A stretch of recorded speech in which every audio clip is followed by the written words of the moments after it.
I look at hypertension, it's like that big black hornet. You know, it's the person's body, the physiology is totally off balance. When you go to adjust these people, they're like a brick wall. Their body is about to pop like a balloon would. And it's a feel they have. It's not technically going to happen, okay? So the model that we have traditionally is to take a medication. And I'm not down on medications. They're there for a proper place and time, but yet they're totally overused, especially in the United States.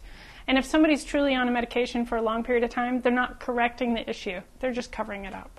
So hypertension, you've got to look at the body as to what is it deficient in, what does it need. Perhaps it's got too many toxins in them. There's something called xenohormone, XENO, which is a foreign hormone that can imbalance the body. The hypertensive person is physiologically out of balance. And when you look at what's going to run the body properly, there's a couple things. Nerve supply. The nervous system runs everything in the body, right? Everything. Directly controls it, directly influences it. So you have to look at the spine. Chiropractors are nerve doctors.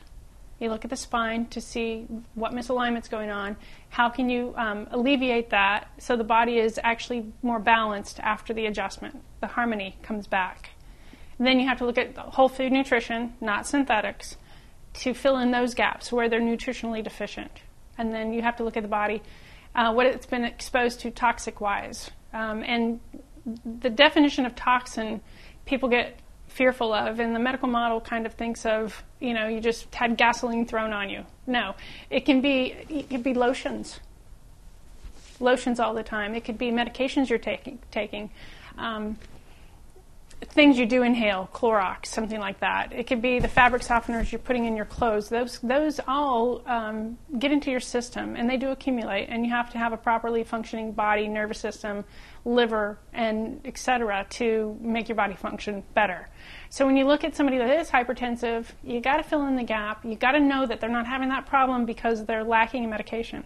And there's studies that show that chiropractic does help with hypertension and high blood pressure.